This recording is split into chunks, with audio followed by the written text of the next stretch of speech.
Welcome to Tik Tokophobia. This is a new podcast that it has the intention to explore the fear of pregnancy and birth, which is also known as tokophobia. And I'm going to be joined on this journey with my co-host JJ, who I'm going to introduce you to in a little moment. But I'm just going to introduce myself because this is a very personal journey for me because I had tokophobia and I didn't know that I had it. And this, when I discovered it, I was the moment I saw 2 lines on my pregnancy test. Until that moment, I did not know that I was crippled with the fear of pregnancy and birth. And this is the story of many, many women. And this is why we need to do this podcast, because this is a fear that affects 30, 40, 50% of women. And yet a lot of women have never heard of it, don't realize they suffer from it. And we need to raise awareness of it, but not just in the pregnancy and birth space, because a lot of women that have this never go on to have children. They avoid that like the plague. And so we need to be able to reach those women. We need to raise awareness of this among mental health professionals, among therapists, among doctors, among partners, among husbands, among family members. This is such a big conversation, and I'm really excited to start this conversation and to bring along for the ride JJ. So JJ, over to you. Who Oh, are you? wow. We're having this conversation. It's amazing that we're having this conversation. And hello to everybody. I'm JJ Stenhouse. And I also had tocophobia. But unlike Alexia, I, when I saw the lines on a pregnancy test and had an uprising of abject terror in my body, and then subsequently I miscarried. I didn't know what it was then, and didn't know until I met Alexia. What was it, 18 months 18 ago? months ago. Yeah. Yeah. So that was, I'm nearing 70 years old now, and I've spent my entire life with tocophobia and didn't know it. And so I'm so delighted to be here to talk about it, because if only I'd known. If only I'd known, my life would have been so different. So we'll talk about that a lot probably in the coming episodes of this podcast. And that is what I think is so beautiful about both of us coming together for this, is because we have these 2 different trajectories where I've discovered that I had it kind of, although to be honest, when I saw the pregnancy test and I suffered with my tocophobia, I did not know that I had a thing that was called tocophobia. I didn't know that it was a thing. I thought I was a broken person that had lost it, and I didn't realize it was a thing. I went on to find a way of healing it, and even after I'd healed it and gave birth to my first daughter, I still didn't know that there was a thing called tocophobia. And this is the problem. This is why we need to be having these conversations. But that was my journey. I was able to figure it out and heal it and find a way. And now I work with other women to help them. Whereas your trajectory was, you didn't know about it. It was undiagnosed. It was hidden. It remained hidden your whole life until a year and a half ago. And what impact has that had on you? And I know we're going to dive into this in a lot more detail, but do you want to give us a little bit of a headlines around what you think that impact has been for you, JJ? Oh yeah, well, I'm tearing up even as I think about it. It's been extraordinary. It has been, I think you could say, life changing. It has been life changing because in hindsight, I can see how tocophobia affected virtually every aspect of my life, from relationships to marriages that ended in divorce, not having any children. My second husband left me because he decided I couldn't have any children. I still was, I still was in denial. I didn't know what all that was about, although I just had these really conflicting feelings about children and childbirth. Um, and then again, with hindsight, I can see how it wasn't just giving birth to an actual human baby that was an issue, deep seated issue, but giving birth to anything creative, about creating anything in my life. So always wanted to write a book, tried, never finished, tried, never finished. I can't tell you how many half-written manuscripts are hidden somewhere on a computer or a hard drive somewhere. Never been able to finish them. Never been able to finish a creative project. I love embroidery. Never. always kind of leave them in a drawer for about years and then maybe come back to them later and finish them off. It's so bizarre. And yet, that was just, I guess, the way I was. And I've done so much work on myself over the years, but nothing got to that depth of rooting out tocophobia.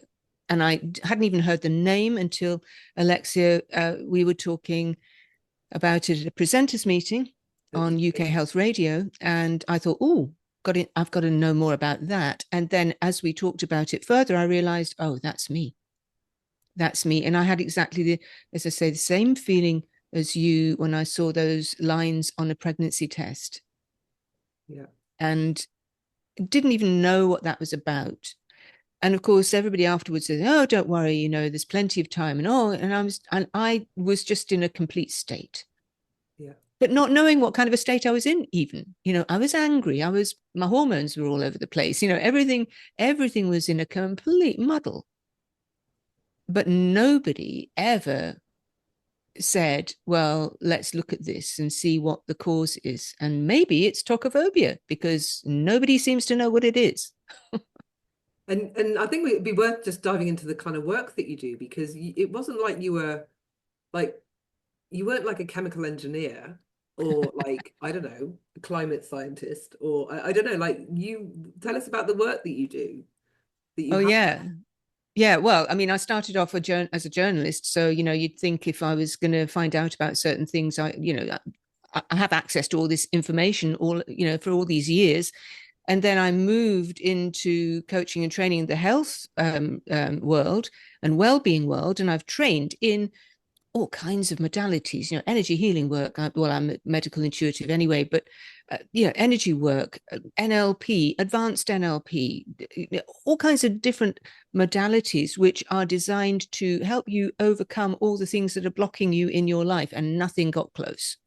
Nothing got close. And nobody at any time said there is a very, very deep fear called tocophobia that could be affecting like 60% of the people in this room, because nobody knew the name. Yeah. But I always knew, for instance, NLP is very powerful. It really can help you get over phobias and fears. And it's great. It's great for that. But I always knew that there was something deeper. Never knew what it was, never knew what to call it until 18 months ago. Yeah. And what I think I want to just touch on at this point is that tocophobia has its root in trauma. And many people will describe tocophobia as an irrational fear, which is a mistake on several levels. But there is a part truth there, because the irrational bit is the bit that makes no sense.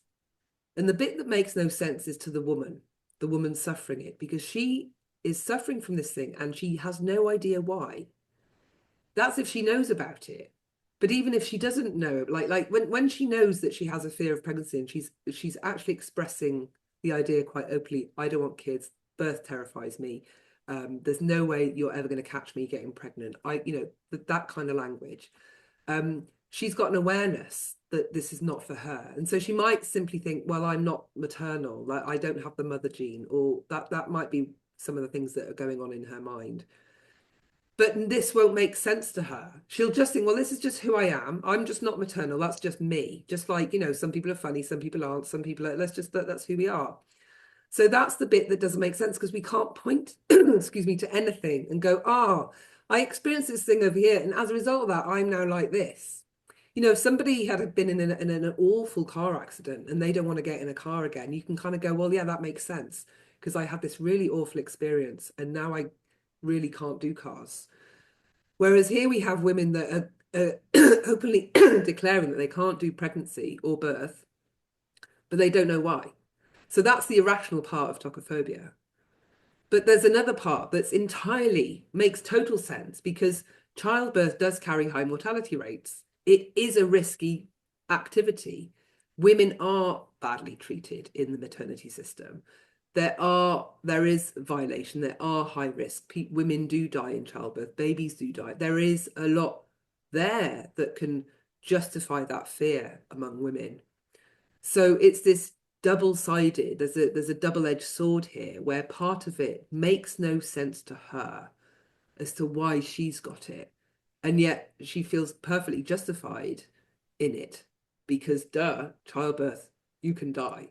And this is very interesting, but the root of it is in trauma. But if we look at our lives and go, well, I have not had babies, how could I have a trauma around this? What again, this doesn't make any sense.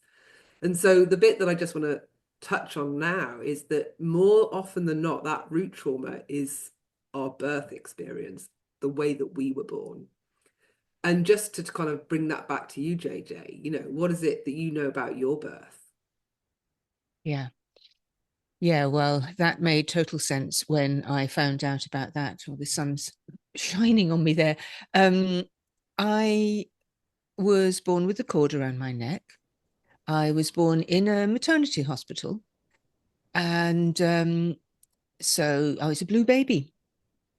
So I was strangling myself on the way out. Mm. And then I was put in an oxygen tent, I guess. I think that's what my mother always called it, but I don't know what you would properly call it, for 2 weeks. Mm-hmm. So came out, blue, not breathing, strangling myself, wasn't held for any great length of time, was put into, was isolated and put into this place where I could be, given proper oxygen, cared for, and basically had my life saved. However, can you imagine coming out and nearly strangling yourself and then not having any comfort at the end of that and being put into a clinical bed, cot, and not having really prolonged hugs, not being held for any length of time. Mm. That's not a great start to life, is it? Yeah. And so that was my start in life. And when we talked about it, you and I absolutely immediately saw that was the root cause. That was where it came from. And so, and again, with hindsight, I could see how it accounts for spells of depression in my life, relationship issues, 2 marriages that didn't work out, trying to do things, not being able to carry things to completion. It just made total sense in the end. Total sense. Yeah. And I think, and we're going to be diving into this further into the podcast, but that our in utero experience and our birth journey coming out of the womb are critical. They're foundational experiences for us as human beings. And the mental health community do not recognize the importance of those experiences in our current mental and emotional health. They are foundational, because when we're being carried in the womb, we are being made, our bones are being created, our skin, our fascia, everything is being created during that experience. And whatever that experience is for us coming out is our first experience of life. And so whatever that experience was will create an imprint, and we will come into the world with that as we're like, okay, this is the world and this is what it is. And that is an imprint that is very, very physical. That's in our body. And that's why tokophobia feels so visceral and so deep, and why mind work is not going to touch it, because this is your very physicality. That's how deep it is. It is literally in your bones, which is when I healed my own birth. I cried in a way that I have never cried before. It was primal. It came from somewhere so deep within me that I made sounds I've never made, even Yeah. giving birth. It just was like this deep pain that came out of, well, it was my memory of my birth. That was why I had tocophobia. And we are not, as mental health professionals, we are not even, most people aren't even looking there for the root of the ills, the mental health ills and challenges that we have today. And yet that is where they are mainly rooted and come from.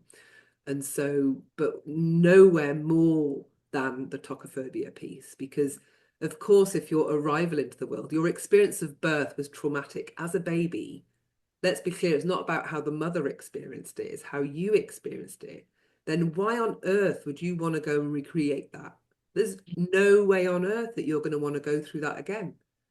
This is why we have tocophobia. This is where a lot of it comes from.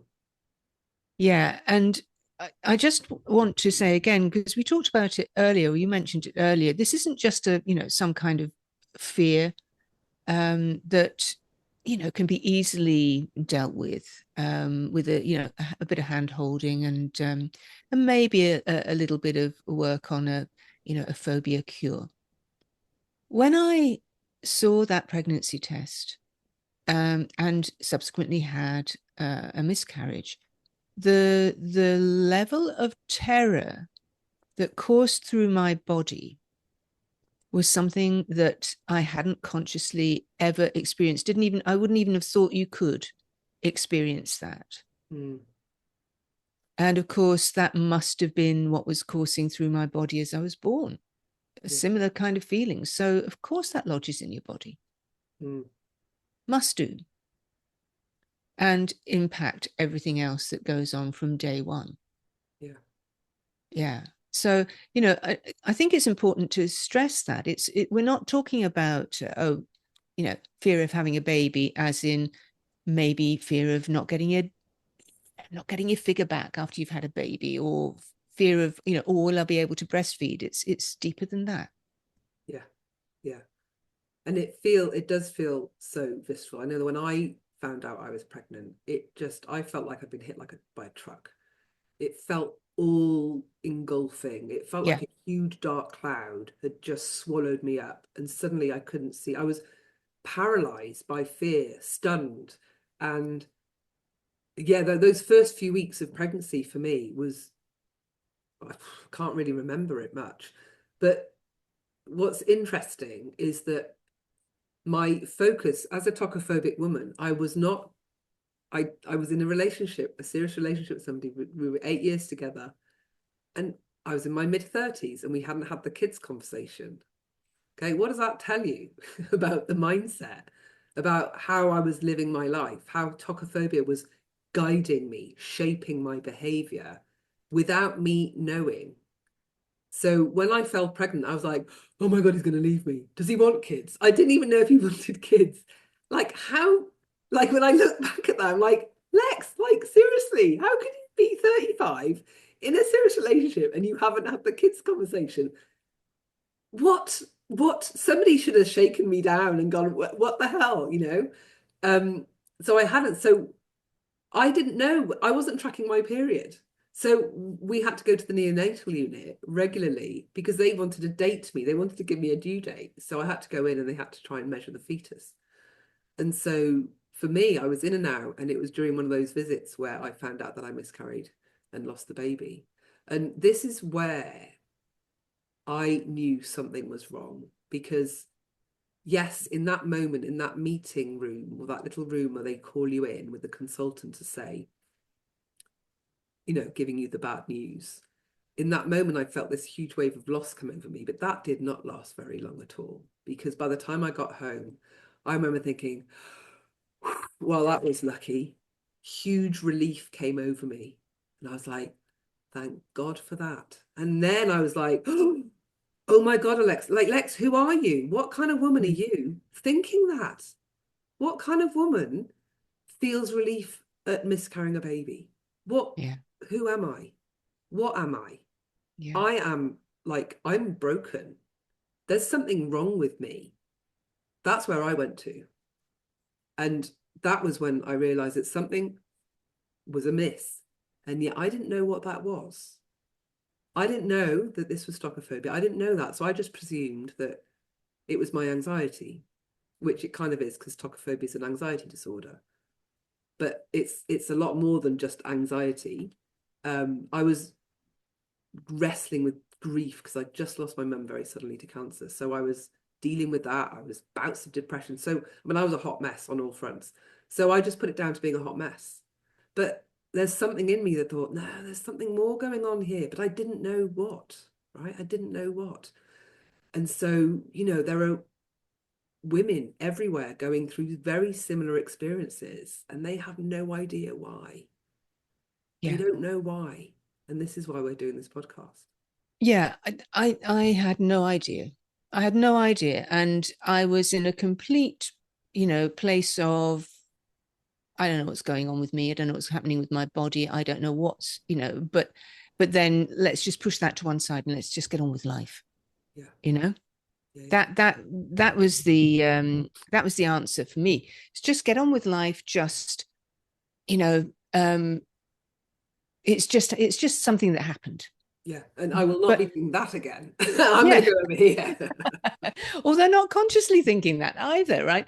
So it was it was just a sort of, oh, okay, well, that's, women have miscarriages, and I was just early 40s at the time, first time I'd ever knowingly been pregnant, and I thought, well, there you go, that's just how it is. But I did wonder sometimes whether it had all been normal, but the tendency just to sweep everything under the carpet and say, oh well, hey, there you go. I always knew that I'd never have children anyway. That's the other thing. That was the belief that I had as I went through my early childbearing years. No, I don't believe I'll ever have children. Well, what put that in my head? Yeah. And that's where women think, oh, maybe I'm not maternal. I'm not, that's not for me. I don't like kids. I don't know if those of you have seen the film Mr. and Mrs. Smith. With Angelina Jolie, she goes to a party and somebody hands her over a baby and she's horrified. And she's handed the baby and she holds the baby like it's a dirty pair of knickers. Yeah. And then she's like, and then she catches Brad Pitt's eye, and then she's like, no, don't worry, honey. I don't want this. That was me. That absolutely was me. There's no way I could have held a baby. And in fact, it happened to me once when I was at work, where somebody came in with their twins, and everyone was cooing, and oh, look at the babies, they're cute. And I was like, no. But you kind of join in because it's polite, and as a workmate. And then one of the twins vomited on her shoulder. So she quickly passed me one of them. And I'm like, now I'm Angelina Jolie looking at this thinking, why am I holding this? I just passed it straight on like it was some kind of grenade. I was like, I'm not holding that. But I went running to the toilet and I burst into tears. And then I'm like, what the hell is wrong with you? Why are you crying? Yeah. And I was similar. I never really got babies. Everybody would coo over babies. Everybody say, oh, look at that gorgeous baby. And I'd be the one sitting there saying, yeah, right, okay, whatever. Yeah. Couldn't bring myself to, really connect with a baby on that level. When they were a bit older, yeah, I love children. They're great. But the baby, the newly formed baby that's just been created and come into this world, I couldn't connect with that. And I was the same as you. Somebody gave me a baby. People would say to you, do you want to hold the baby? And it's no, yeah, you're all right. You carry on. You keep that. I'm fine. I'm fine. Yeah, I don't need to hold babies. I'm okay. And in fact, I remember soon after I had the miscarriage, I was at lunch with a friend, and she had all these women. It was a kind of women there, and they all had children, and everybody was talking about children, schools, children, other things. It was just all children, and I remember sitting there thinking, I can't deal with this. Yeah. I can't deal with it. Yeah. And then got told off for being a bit off with everybody by my friend, who did not understand at all that I might have been going through something, you know, Yeah. just generally going through something post miscarriage. Yeah. But people don't understand. People don't get it. They don't see past what they see, and that is somebody who's a bit standoffish when it comes to babies, somebody who says they don't want children, and they don't see any of that. Well, you can't see it because it's hidden. I didn't even see it, and I was going through it. Yeah. Yeah. And yet, like now, you get a baby in the room, I'm all over it. I love it. Like I have made such a 180 now. Like, and that was the thing. It's like when I healed this, I was just like, oh my God. Like now when I look at babies, I'm just like, they are the squidgiest. I love those little cheeks and their little thighs, their fat thighs. I'm all over that. Whereas I was Angelina Jolie. So to those that, you know, it is when you heal it, that stuff changes. And it's mind-blowing how that changes. And this is how tokophobia is like messing with your life without you knowing. And that's the thing, is that it's not even got the audacity to tell you it's doing it. It's just so unfair. It is totally unfair. If I'd known, you know, at say in my 20s, I remember in my 20s, I went to a doctor because I had a really bad pain in my left side and, you know, didn't know what it was, kind of left ovary kind of area. And he said, well, you might have endometriosis, and went to the, you know, he got me into hospital to have a laparoscopy. I had a laparoscopy. They didn't find anything. Woman came round, consultant said, oh, you'll be glad to know there's nothing wrong with you. And I'm sitting there going, so what's the pain? And she said, she went to turn away, and then she turned back and said, oh, by the way, have you had an ovary removed? Because we couldn't find your left one. And I'm going, what? So don't worry, it won't affect you having children. You're lying in a hospital bed saying, what, you know, what is going on? And then, of course, the doctor, a man, you know, just with no thought said, oh, don't worry, just have a couple of babies and you'll be fine. I'm just like, I mean, there's just so many levels of wrong here. It's just, and yeah, and this is why, again, why we're doing the podcast, is that those people in those kind of positions need to know about it so that they can ask the question and try and identify it and diagnose it in somebody, because they're the professional that should know about this. And yet the people that should know about this don't know about it, which means that women don't know about it, which means that you can go your whole life without knowing you have it, and it's had this huge impact. And there are people that you've interacted with along your journey that really should have been able to put you onto the path and to tell you about it, and they didn't. Now, that's not their fault. It's their training, whatever it is that is not working, that means that these professionals don't know. That is what we're trying to change with this podcast. Right. Yeah. Yeah. Because I should have, in an ideal world, somebody might have, you know, when I was 22 or whatever it was, 23, said, okay, so, you know, you don't want children, you've got, you know, some issues going on here, you've had depression, right? Depression is another thing. You've been depressed, you've got all these issues going on. Maybe you should just take a look and see whether you might be suffering from something called tokophobia. And, you know, don't worry about it, it's fine. But, you know, it's not just about babies, because it can affect you. It can impact your entire life if we don't get this sorted now. Yeah. That would have been brilliant. My life would have been so different. If you think about the level of enthusiasm there is for ADHD screening at the moment, and how people just feel such relief when they've been diagnosed. Yeah.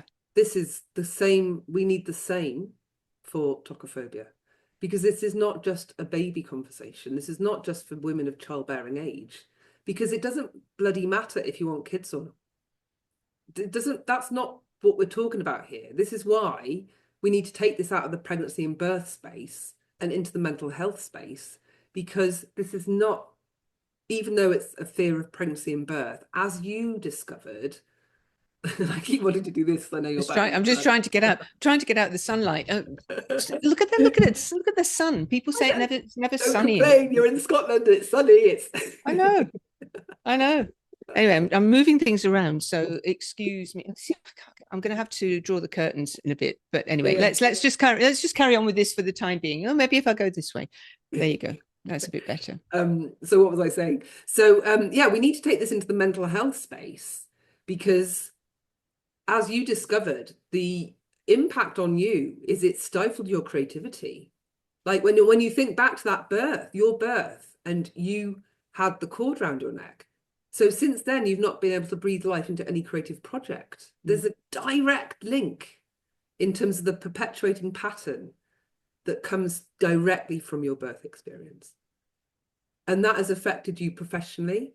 And so when I look at the women I've worked with, so there's a woman I'm working with at the moment, and I do business, I do healing, head trash healing, and my background's business and marketing, so I do business coaching. And I do a blend of business and healing. And that's what this lady's come to me for. She's a very successful executive, she's the right-hand lady for a guy, a billionaire with several businesses around the world. And she was describing to me how she goes so far in her endeavors. She's really good at getting stuff done, achieving things, but the last 10 yards, she just can't get done. She takes it so far, and then for some reason, she disengages right before the finishing line. And so she was telling me, she goes, and it happens here, and then it happens in this. And she's just described how it happens in her health, and it happens in her work, and it happens with her finances. Like, she's like, la, la, la, la, la, la, all these areas of her life where the same pattern is at play. And so I said to her, oh, did you have a forceps birth? And she was like, why are you asking me this? I'm not one of your Talkophobia clients. Like, what? I was like, just humor me. She's like, I bloody well did. Yes. How did you know? I was like, this is a forceps pattern. So what is going on with the forceps birth? The baby's wriggling down the birth canal. They're going. They push. Oh, and now they get hoiked out. So now they think, I don't need to push because something is going to help me finish this. So they stop. This is what she'd been doing her whole life in every aspect of her life. This is why we need to know. And she's somebody, she goes, I think I might have tocophobia. I never really thought about it before, but I think I might have that. Yeah, you probably have. Because you know what? This is why we need to be shining a light on this. We need to be shining a light on our birth experiences, healing our own birth experiences, and showing how this does impact and show up as a thing called tocophobia, which doesn't only impact women of childbearing age. Yeah. And shining a light like the sun. The sun's moving now. So yeah, we're definitely shining the light here. I'm not being blinded anymore. But it's so fundamental to our lives and our careers, our relationships, our everything. And I think that I'm a living example of how things have really shifted for me in the last 18 months where they weren't able to shift before. Yeah. And for somebody who's, in 70 years, pretty much, I've been on this planet. And it's affected me for pretty much those 70 years. Yeah. And when I think about that, it does bring tears to my eyes because I think of all the wasted opportunity, all the things that I could have done all those years, all the relationship issues. But then I have to look forward and say, well, now I can do it. Now it's fine. Yeah. And I remember as soon as we talked about it and I cleared it, and it was very easy for me to clear it because I was so glad to have discovered the thing that I'd been looking for so many years, that I did completely cleared it pretty much. I think first thing I did was get a website up and running in about half a day, which I'd been talking about for about a year. And so, yeah, I was able to actually do it. And and other things have started to flow. And yeah, it's just a very different experience now. Very different life, very different experience. Yeah, yeah. So I think that's probably a good place for us to wrap this one up. Yeah. Because what we really wanted to do today was just to explain why we're doing this podcast, where we're going to be, what we're going to be exploring, and why this is not a pregnancy and birth podcast, and why this is a mental health podcast, and why everybody needs to be interested in this, and why we need to be raising awareness about it. Is there anything else that you want to add before we wrap up, JJ?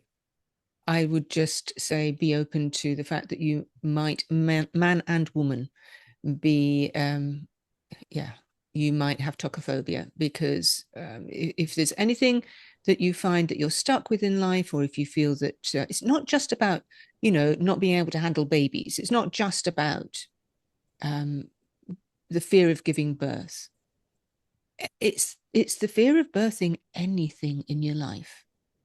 It's the inability to develop meaningful relationships that last. It colors every aspect of life. So please join us and learn more about it, and hopefully get to the point where you can be healed of your tocophobia if you have it. Thank you. So join us on the Tik Tokophobia podcast as we dive into all of this and more. And I guarantee that this is going to blow people's minds. The stories that we're going to share, the topics that we're going to explore this is a podcast for everyone, men included, as you said. I know how many men avoid the birth space, can't be in the room when their wife's giving birth. I've had videographers faint. They couldn't film what I was talking about because they couldn't handle listening to what I was saying when I talk about birth. This is not a female only issue. This is everyone, because you know what? We have all been born. That one event unites us all. And this is why any one of us could have tocophobia. And on that bombshell, as they say in the UK. Yeah. We'll see you in the next one. We will. Bye for now.